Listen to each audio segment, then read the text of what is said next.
जय जय गिरिवर राज किशोरी, जय महेश मुख चंद्र चकोरी, जय गज बदन सडानन माता, जगत जननी दामिनी दुति गाथा। आप सभी माताओं बहनों को हरितालिका तीज की बहुत बहुत शुभकामनाएं। आप सभी का सुहाग अखंड रहे। महादेव और माता पार्वती की कृपा से आपकी मांग का सिंदूर सदैव दमकता रहे, आपके हाथों की चूड़ियां सदैव खनकती रहें और आपके परिवार में खुशियां सदैव बनी रहें। प्रिय भक्तगणों, आज हम हरितालिका तीज की कथा श्रवण करेंगे। ऐसी मान्यता है कि तीज व्रती महिलाओं को हरितालिका तीज की कथा को अवश्य सुनना चाहिए, तभी यह व्रत पूर्ण माना जाता है। आज हमारी माताएं बहनें पति की लंबी उम्र एवं परिवार की खुशहाली के लिए यह बड़ा ही कठोर व्रत करती हैं। उन सभी माताओं बहनों को मेरा प्रेम भरा नमस्कार। आप जैसी स्त्रियां ही नारी के आदर्श रूप प्रदान करती हैं। तो आइए प्रेम और श्रद्धा पूर्वक सुनते हैं हरितालिका व्रत कथा, जो अखंड सुहाग प्रदान कर सभी मनोरथों को पूर्ण करती है। कथा के अंत में हम आपको पूजा विधि तथा व्रत के कुछ विशेष नियम भी बताएंगे, अतः आप इस कथा को अंत तक श्रद्धा पूर्वक जरूर सुनिए। आइए कथा श्रवण करते हैं। ओम गम गणपतये नमः। ओम नमः शिवाय। एक बार भगवान भोलेनाथ माता पार्वती को उनके पूर्व जन्म के बारे में बताते हुए इस कथा के महात्म्य को समझा रहे थे। भोले शंकर बोले, हे पार्वती, पर्वतराज हिमालय पर स्थित गंगा के तट पर तुमने अपनी बाल्यावस्था में 12 वर्षों तक अधोमुखी होकर घोर तपस्या करी थी। उसी समय तुमने अन्न ना खाकर पेड़ के सूखे पत्तों को चबाकर दिन व्यतीत किए। माघ की विक्रांतशील में तुमने जल में प्रवेश कर वैशाख की जला देने वाली गर्मी में पंचाग्नि से अपने शरीर को तपाया। सावन की मूसलाधार वर्षा में खुले आसमान के नीचे बिना अन्न जल ग्रहण किए हुए समय व्यतीत किया। तुम्हारे पिता तुम्हारे कष्टदायक तपस्या को देखकर बड़े ही दुखी होते थे, उन्हें बड़ा कलेश होता था। तब एक दिन तुम्हारी तपस्या तथा कलेश को देखकर नारद जी तुम्हारे घर में पधारे। तुम्हारे पिता ने हृदय से अतिथि सत्कार करके उनके आने का कारण पूछा। नारद जी ने कहा, गिरिराज, हे महाराज, मैं भगवान विष्णु के भेजने पर यहाँ उपस्थित हुआ हूँ। आपकी कन्या ने बड़ा कठोर तप किया है, इससे प्रसन्न होकर वे आपकी पुत्री से विवाह करना चाहते हैं। इस संदर्भ में मैं आपकी राय जानना चाहता हूँ। नारद जी की बात सुनकर गिरिराज गदगद हो उठे। उनको तो जैसे सारे कलेश दूर हो गए। प्रसन्न चित्त होकर वह बोले, श्रीमान, यदि स्वयं भगवान विष्णु मेरी कन्या का वरण करना चाहते हैं तो भला मुझे क्या आपत्ति हो सकती है। वे तो साक्षात ईश्वर हैं। यह तो हर पिता की इच्छा होती है कि उसकी पुत्री सुख संपदा से समर्थ हो, पति के घर की लक्ष्मी बने। पिता की सार्थकता इसी में है कि उसकी पुत्री अपने पति के घर जाकर अधिक सुखी रहे। हे पार्वती, तुम्हारे पिता की स्वीकृति पाकर विष्णु जी को तुम्हारे विवाह के निश्चित होने का समाचार नारद जी ने सुनाया। जब इस विवाह की बात तुम्हें पता चली तो तुम्हारे तो दुखों का ठिकाना ही नहीं रहा। तुम यह सुनकर जोर जोर से तड़प कर रोने लगी। तुम्हारी एक सखी ने तुम्हारी इस मानसिक दशा को समझा और तुमसे रोने और दुखी होने का कारण जानना चाहा।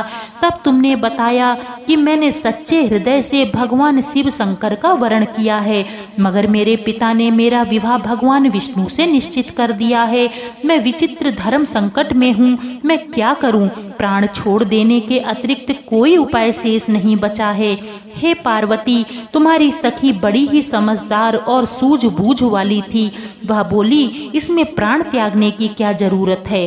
संकट के समय धैर्य से कार्य लेना चाहिए। तुमने पति रूप में जिसे एक बार स्वीकार कर लिया, जीवन पर्यंत उसी से निर्वाह करो।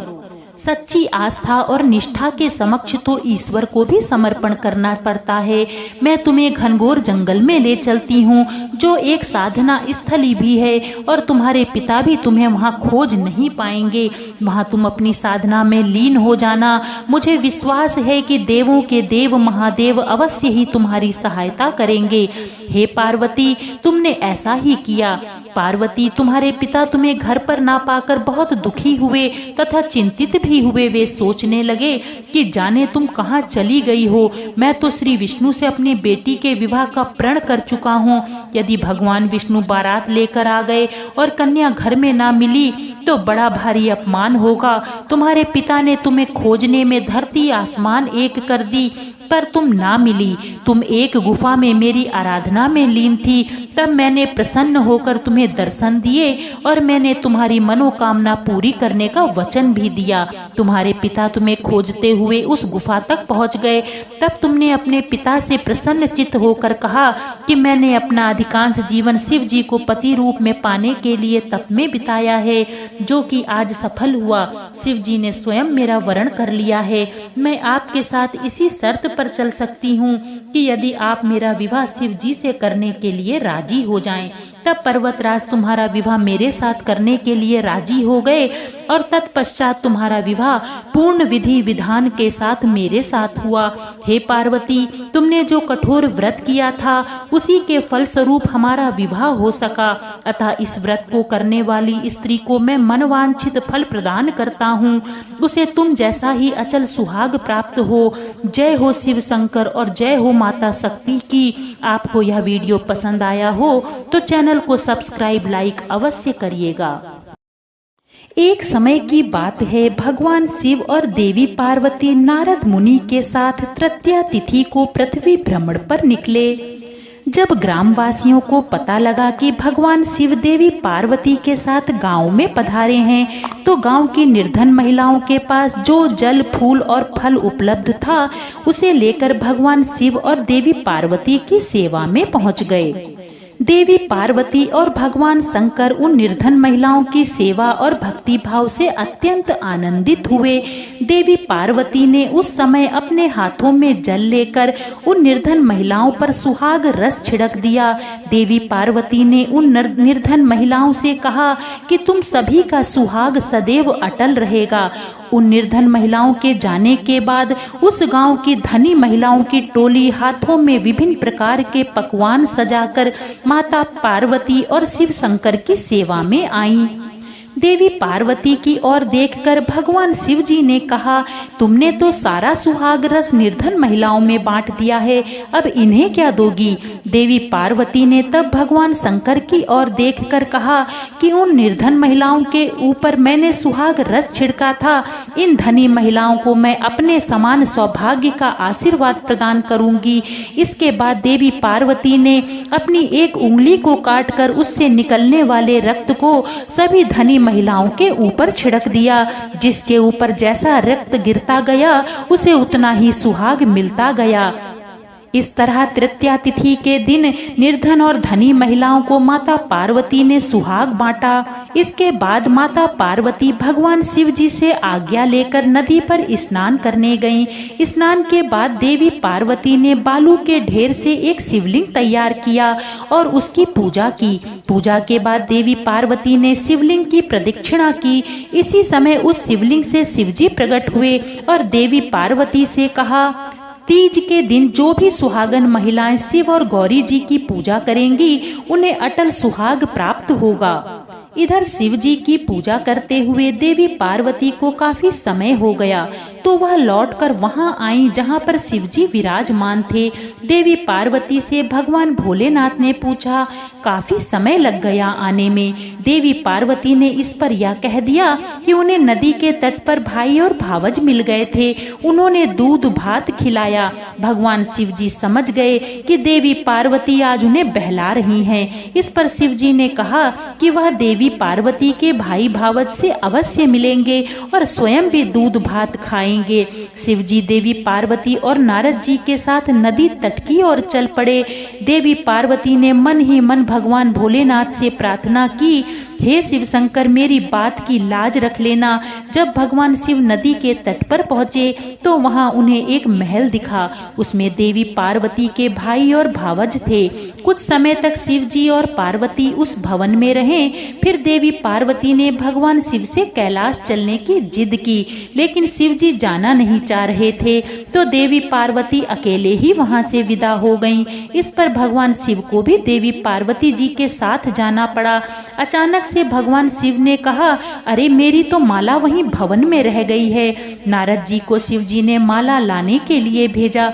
नारद जी जब नदी तट पर पहुंचे तो ना तो वहां भवन था, न देवी पार्वती के भाई भावज थे। उन्हें एक पेड़ पर भगवान शिव की माला लटकी हुई मिली। नारद जी माला लेकर शिव जी के पास गए और माला देकर बोले, प्रभु यह कैसी माया है। जब मैं माला लेने गया तो वहाँ कोई भवन नहीं था, बस जंगल ही जंगल था।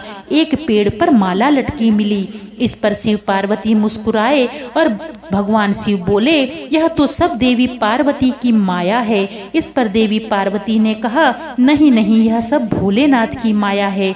नारद जी ने कहा, आप दोनों की माया आप ही जानिए, लेकिन आज के दिन जो भी आपको भक्ति भाव से पूजेगा उनका प्रेम भी आप दोनों जैसा बना रहेगा।